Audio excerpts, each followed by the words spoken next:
नमस्कार दोस्तों, हमारे न्यूज चैनल में स्वागत है। तो जानेंगे छत्तीसगढ़ प्रदेश की आज की सभी महत्वपूर्ण ताजा खबरों, ताजा अपडेट के बारे में। तो वीडियो में अंत तक बने रहना दोस्तों, ताकि कोई भी ताजा खबर छूटने न पाए। और साथ ही साथ वीडियो को लाइक, शेयर और हमारे चैनल को सब्सक्राइब करके रखना दोस्तों, ताकि आपको छत्तीसगढ़ से जुड़े ताजा अपडेट डेली मिलते रहे। तो चलिए बिना टाइम वेस्ट किए जानते हैं आज की ताजा खबरों को फटाफट। तो पहली बड़ी खबर निकलकर सामने आ रही है।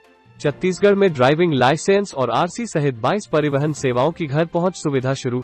छत्तीसगढ़ में ड्राइविंग लाइसेंस, वाहन का पंजीयन प्रमाण पत्र, आरसी समेत 22 तरह की सेवाओं के लिए अब परिवहन कार्यालय आरटीओ का चक्कर नहीं लगाना पड़ेगा।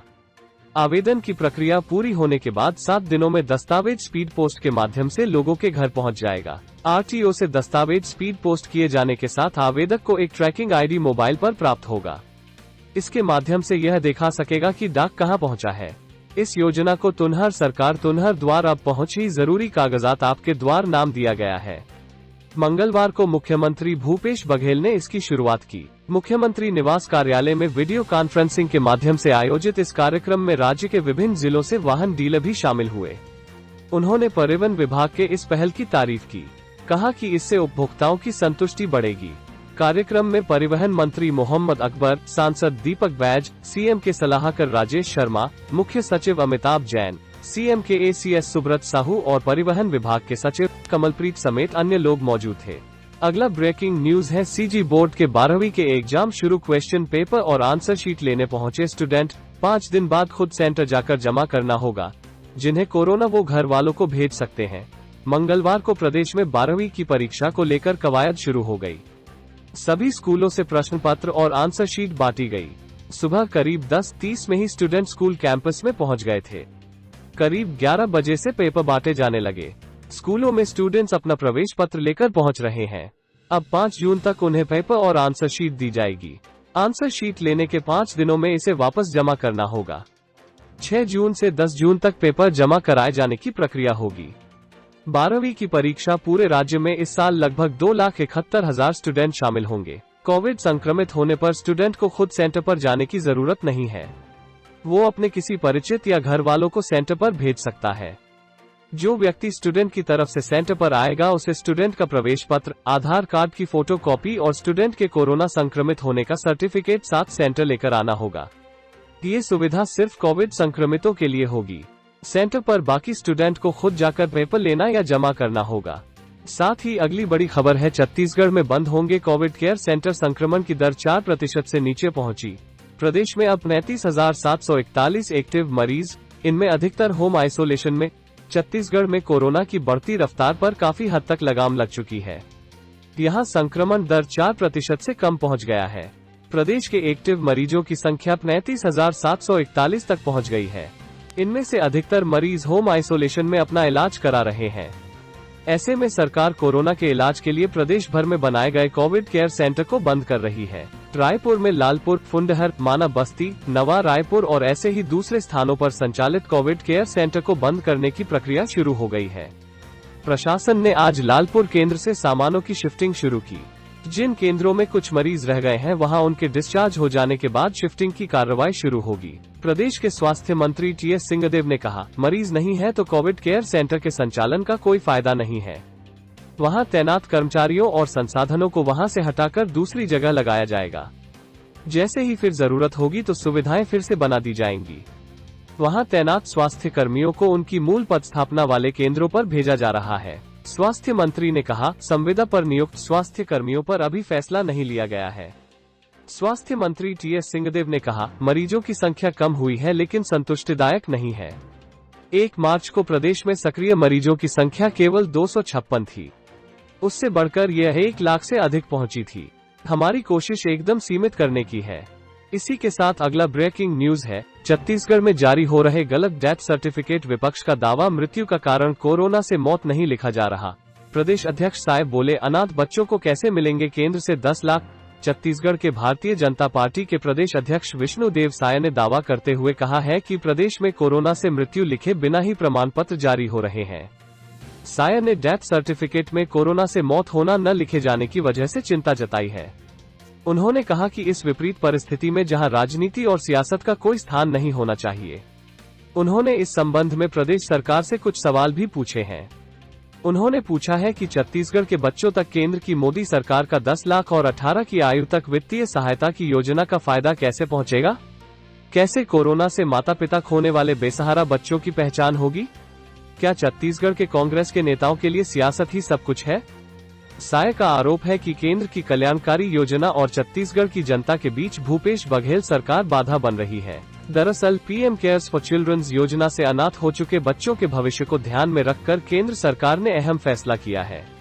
अब ऐसे अनाथ बच्चों को केंद्र की सरकार 18 वर्ष की आयु तक हर महीने वित्तीय सहायता देने और 23 वर्ष की आयु पूरी करने पर 10 लाख रुपए की राशि देने जा रही है। ये योजना सिर्फ ऐसे बच्चों के लिए ही है जिनके पेरेंट्स की कोरोना से मृत्यु हुई। अगला अपडेट है, देश में कोरोना की दूसरी लहर की रफ्तार 67 दिन में आया पीक, 24 दिन में 63% मामले कम हुए। यही ट्रेंड रहा तो 10 जून से रोज 50,000 से कम केस आ सकते हैं। देश में कोरोना की दूसरी लहर से मचा हाहाकार अब धीरे धीरे थमने लगा है।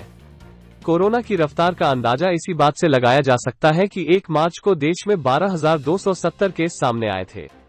67 दिन बाद यानी 6 मई को यह आंकड़ा 34 गुना बढ़कर 4.14 लाख के पार पहुंच गया। यह वही वक्त था जब देश में ऑक्सीजन वेंटिलेटर्स के लिए हाहाकार मचा हुआ था। लोग रेमडेसिविर जैसी दवाओं के लिए दर दर भटक रहे थे। इसके बाद कोरोना के घटते मामलों ने लोगों और सरकार को राहत की सांस लेने का मौका दिया। खास बात यह रही कि जिस रफ्तार से केस बढ़े थे उसी रफ्तार से यह कम भी हो रहे हैं।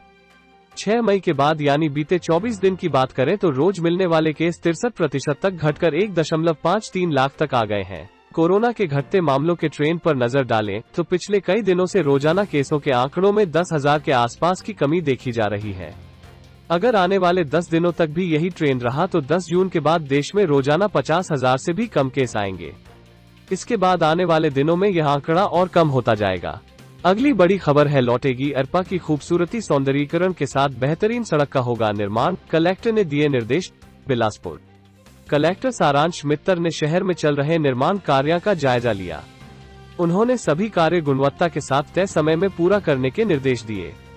कलेक्टर ने अरपा नदी के दोनों ओर सड़क निर्माण और सौंदर्यीकरण योजना, न्यूनतम दर पर जांच की सुविधा के लिए बनाए जा रहे डायग्नोस्टिक सेंटर और तिफरा फ्लाईओवर का निरीक्षण किया। कलेक्टर ने सबसे पहले बिलासपुर स्मार्ट सिटी योजना के अंतर्गत 93 करोड़ 70 लाख रुपए की लागत से अरपा नदी के दोनों ओर सड़क निर्माण और सौंदर्यीकरण योजना के कार्य को देखा। इस योजना के अंतर्गत नदी के दोनों किनारों पर इंदिरा सेतु से शनचरी रफ्ता तक 1.80 किलोमीटर की 4 लेन आधुनिक सड़क बनाई जाएगी। कलेक्टर ने निर्माण कार्य का बारीकी से निरीक्षण किया। नगर निगम के अधिकारियों ने कलेक्टर को बताया कि वर्तमान में नदी से सिल्ट निकालने का कार्य किया जा रहा है। अभी तक लगभग 2000 क्यूबिक मीटर सिल्ट निकाला जा चुका है। कलेक्टर ने कहा कि किसी भी स्थिति में सड़क की चौड़ाई कम न हो। उन्होंने अलाइनमेंट ठीक से करने के निर्देश दिए। इसी बीच अगली बड़ी खबर है, लॉकडाउन में छूट सख्ती भी। बिलासपुर, कोरबा, धमतरी, कोरिया जीपीएम के लिए नई गाइडलाइन। पेंड्रा में 4 गुपचुप की दुकानें और धमतरी में मंदिर खुलेंगे, 20 लोगों को अनुमति। छत्तीसगढ़ सरकार ने लॉकडाउन को लेकर नए दिशा निर्देश जारी कर दिए हैं। इसके बाद अलग अलग जिलों के कलेक्टर भी जिलों के लिए नई गाइडलाइन जारी कर रहे हैं। नया आदेश धमतरी, गौरेला, पेंड्रा, मरवाही, बिलासपुर और कोरिया जिले के लिए आया है, जहां धमतरी और कोरिया में लॉकडाउन बढ़ाकर 13 जून तक कर दिया है। हालांकि इन जिलों में कुछ छूट के साथ प्रतिबंध भी जारी रहेंगे। इसके अलावा गौरेला, पेंड्रा, मरवाही जिले में लॉकडाउन 7 जून तक रहेगा। इस बार यहां चाट और गुपचुप दुकानें खोलने की अनुमति भी दे दी गई है। बिलासपुर में अगले आदेश तक लॉकडाउन बढ़ाया गया है। वहीं कोरबा में भी कुछ छूट और प्रतिबंध को बढ़ाया गया है। बने रहिए दोस्तों। तो अगली खबर है, कांग्रेस की उपेक्षा पर भड़के सीएम, कोरोना से जुड़ी वस्तुओं पर जीएसटी छूट को लेकर बने मंत्री समूह में कोई कांग्रेसी नहीं। भूपेश बघेल ने बताया, सहकारी संघवाद के खिलाफ। केंद्रीय वित्त मंत्री निर्मला सीतारमण की अध्यक्षता वाले जीएसटी काउंसिल की ओर से बने मंत्री समूह में कांग्रेस की उपेक्षा से राजनीति भड़क उठी है। छत्तीसगढ़ के मुख्यमंत्री भूपेश बघेल ने इसे दुर्भाग्यपूर्ण और सहकारी संघवाद की भावना के खिलाफ बताया है। इस बयान के बाद केंद्र और राज्य के बीच आरोप प्रत्यारोप का खेल फिर से शुरू होने का अंदेशा खड़ा हो गया है। मामला वस्तु एवं सेवा कर जीएसटी काउंसिल की 28 मई को हुई बैठक से जुड़ा है। इसमें कोरोना से जुड़ी आवश्यक वस्तुओं से कर छूट की मांग उठी थी। केंद्रीय वित्त मंत्री निर्मला सीतारमण ने विभिन्न राज्यों के 8 मंत्रियों का एक समूह बनाकर यह विषय उनको सौंप दिया। इस मंत्री समूह में कांग्रेस का कोई मंत्री शामिल नहीं है। मुख्यमंत्री भूपेश बघेल ने कहा, इस समिति में कांग्रेस शासित राज्यों के सदस्य का शामिल न होना सहकारी संघवाद की भावना के खिलाफ है। उन्होंने कहा, कांग्रेस शासित राज्यों के मंत्री जो जीएसटी काउंसिल का हिस्सा हैं, उन्हें कोविड राहत सामग्री पर जीएसटी दरों पर चर्चा करने के लिए गठित जीओएम मंत्रियों के समूह में शामिल किया जाना चाहिए। कांग्रेस शासित राज्यों के किसी भी सदस्य को शामिल नहीं करना दुर्भाग्यपूर्ण और सहकारी संघवाद की भावना के खिलाफ है। बता दें कि कांग्रेस शासित छत्तीसगढ़ की ओर से वाणिज्यिक, कर, स्वास्थ्य और ग्रामीण विकास मंत्री टीएस सिंहदेव जीएसटी काउंसिल के सदस्य हैं। साथ ही अगला ब्रेकिंग न्यूज है, केंद्र सरकार ने दिया बड़ा झटका, डीएमएफ समिति से बाहर हो जाएंगे प्रभारी मंत्री, जानिए और क्या हुए बदलाव। रायपुर। केंद्र सरकार के खनिज मंत्रालय के नए आदेश ने प्रदेश में सियासी हलचल पैदा कर दी है। डीएमएफ कमेटी के अध्यक्ष जिला कलेक्टर, डिप्टी कमिश्नर, जिला दंडाधिकारी ही होंगे। किसी दूसरे व्यक्ति को इसकी जिम्मेदारी नहीं दी जाएगी। इसके अलावा लोकसभा सदस्य संबंधित जिले की कमेटी में सदस्य के रूप में शामिल होंगे। प्रदेश में कांग्रेस सरकार बनने के बाद डीएमएफ फंड कमेटी के नियम में बदलाव किया गया था। कलेक्टर की जगह जिलों की खनिज न्यास संस्थान में जिले के प्रभारी मंत्री अध्यक्ष बनाया गया था। वहीं कलेक्टर के पास सचिव की जिम्मेदारी सौंपी गई थी। विधायकों को सदस्य के रूप में शामिल किया था। अब केंद्र ने नए नियम के जरिए पुरानी स्थिति बहाल कर दी है। केंद्र सरकार के डीएमएफ को लेकर नियमों में किए गए बदलाव से प्रभारी मंत्रियों की छुट्टी होने की बात से कैबिनेट मंत्री मोहम्मद अकबर इनकार करते हैं। वे कहते हैं कि ऐसी कोई बात नहीं है, इसमें समिति, सांसद और विधायकों को शामिल किया गया है। प्रभारी मंत्री भी कहीं ना कहीं के विधायक हैं, इसलिए उनकी अनुशंसा के आधार पर भी काम होगा। तो वीडियो को अंत तक देखने के लिए बहुत बहुत धन्यवाद दोस्तों। ऐसे ही ताज़ा खबरों को रोजाना देखने के लिए वीडियो को लाइक और चैनल को सब्सक्राइब जरूर करें।